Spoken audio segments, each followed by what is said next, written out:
ಜಿಲ್ಲಾ ಬಂಜಾರ ಮುಖಂಡರ ನೇತೃತ್ವದಲ್ಲಿ, ಅದರಲ್ಲಿ ವಿಶೇಷವಾಗಿ ಇವತ್ತು ನಮ್ಮ ಪರಮ ಪೂಜ್ಯ ಸೋಮಲಿಂಗ ಮಹಾರಾಜರು ಕೆಸರಟ್ಟಿಯವರ ಸಾನ್ನಿಧ್ಯದಲ್ಲಿ ಈ ಒಂದು ಪತ್ರಿಕಾಗೋಷ್ಠಿಯನ್ನು ತೆರೆಯಲಾಗಿದೆ.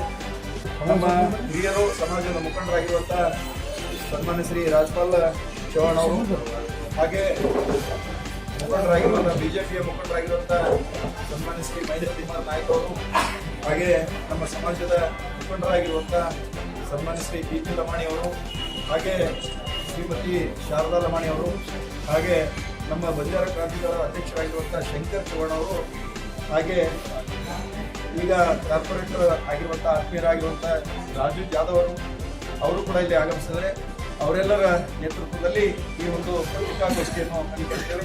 ಈ ಪತ್ರಿಕಾಗೋಷ್ಠಿಯನ್ನು ಉದ್ದೇಶಿಸಿ ನಮ್ಮ ಪರಮ ಪೂಜ್ಯರು ಪ್ರಾಸ್ತಾವಿಕವಾಗಿ ಮಾತನಾಡಬೇಕಂತೇಳಿ ಇವತ್ತಿನ ಯಾವ ಪತ್ರಿಕಾಗೋಷ್ಠಿಯಲ್ಲಿ ಮೊನ್ನೆ ಯಾವ ಈಗಿನ ಸರ್ಕಾರ ಬಂಜಾರ ಸಮಾಜವನ್ನು ಯಾವ ಸದಾಶಿವ ಆಯೋಗದ ವರದಿಯನ್ನು ಅವರು ಶಿಫಾರಸು ಮಾಡಿದ್ದು ಇದು ಖಂಡನೀಯವಾದದ್ದು.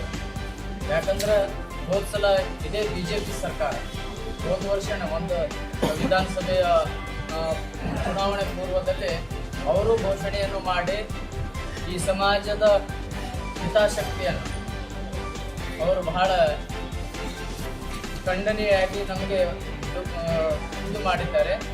ಇವತ್ತು ಕಾಂಗ್ರೆಸ್ ಸರ್ಕಾರ ಅದೇ ಹಾದಿಯಲ್ಲಿ ಯಾವ ಸದಾಶಿವ ಆಯೋಗದ ವರದಿಯನ್ನು ಇವತ್ತು ಶಿಫಾರಸು ಮಾಡಿದ್ದಾರೆ. ಶಿಫಾರಸು ಮಾಡಿರುವುದರಿಂದ ನಮ್ಮ ಸಮಾಜಕ್ಕೆ ಬಹಳ ಅನ್ಯಾಯ.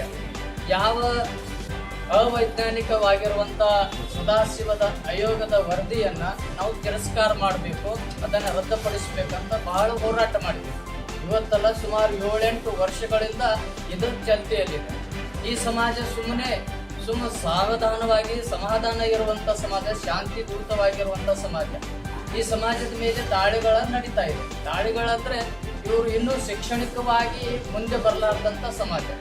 ಈ ಸಮಾಜ ಇನ್ನು ಮುಂದೆ ಹೋಗಬೇಕಾದ್ರೆ ನಾವು ಇನ್ನೂ ಮೀಸಲಾತಿಯಲ್ಲಿ ಇರಬೇಕು. ಆದರೆ ಯಾವ ಹುನ್ನಾರವನ್ನು ಮಾಡಿ ಈ ಸರ್ಕಾರಗಳು ನಮ್ಮ ಸಮಾಜಕ್ಕೆ ಅನ್ಯಾಯವನ್ನು ಮಾಡ್ತಾ ಇದ್ದಾರೆ. ಅದಕ್ಕಾಗಿ ನಾವೆಲ್ಲ ಸಮಾಜದವರು ಕೂಡಿಕೊಂಡು ಈ ಸಮಾಜದವರು ಎಲ್ಲರೂ ಒಗ್ಗೂಡಿಕೊಂಡು ಈ ಸರ್ಕಾರ ಏನು ಶಿಫಾರಸು ಮಾಡಿದೆ ಇದಕ್ಕೆ ನಾವೆಲ್ಲರೂ ಖಂಡಿಸ್ತೀವಿ. ನಮ್ಮ ಸಮಾಜಕ್ಕೆ ನ್ಯಾಯ ದೊರಕಬೇಕು ಎಂಬ ವಿಚಾರವನ್ನು ನಾನು ಹೇಳ್ತೇನೆ.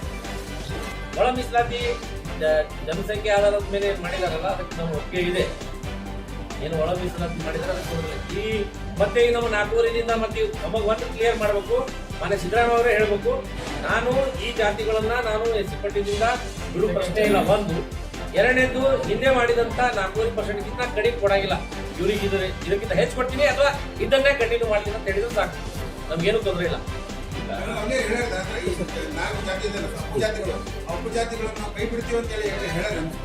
ಅಲ್ಲ ನೋಡ್ರಿ, ಆರ್ಟಿಕಲ್ ಬದಲಾವಣೆ ಆಗಿದ ನಂತರ, ಸಂವಿಧಾನ ಚೇಂಜ್ ಮಾಡಿದ ನಂತರ ನೀವು ಮುಂದೆ ಹೀಗೆ ಮಾಡ್ತೀರ ಅಂತ ನಮ್ಗೆ ಏನ್ ನೋಡ್ತಾರೆ ನಿಮ್ಯಾಗ?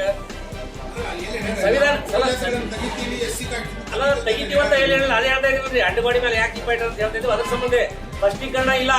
ಆ ಸೆಕ್ಷನ್ ಚೇಂಜ್ ಮಾಡು, ಆ ಸೆಕ್ಷನ್ ಹೇಳುವುದೇ ಅದೇ ರೀ. ಚೇಂಜ್ ಮಾಡಿದ್ರೆ ಅದರಲ್ಲಿ ಹಾಕುವುದು ಮತ್ತು ತೆಗೆದು 2 ಆಪ್ಷನ್ಸ್ ಇದಾವೆ.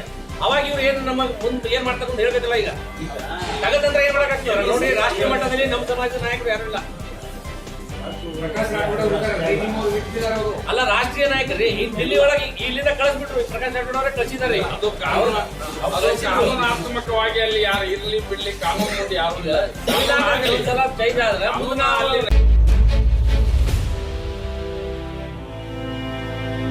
ನಮ್ಮ ಚಾನೆಲ್ ಸಬ್ಸ್ಕ್ರೈಬ್ ಮಾಡಿಲ್ಲ ಅಂದ್ರೆ ಈಗಲೇ ಸಬ್ಸ್ಕ್ರೈಬ್ ಮಾಡಿ, ಶೇರ್ ಮಾಡಿ, ಲೈಕ್ ಮಾಡಿ.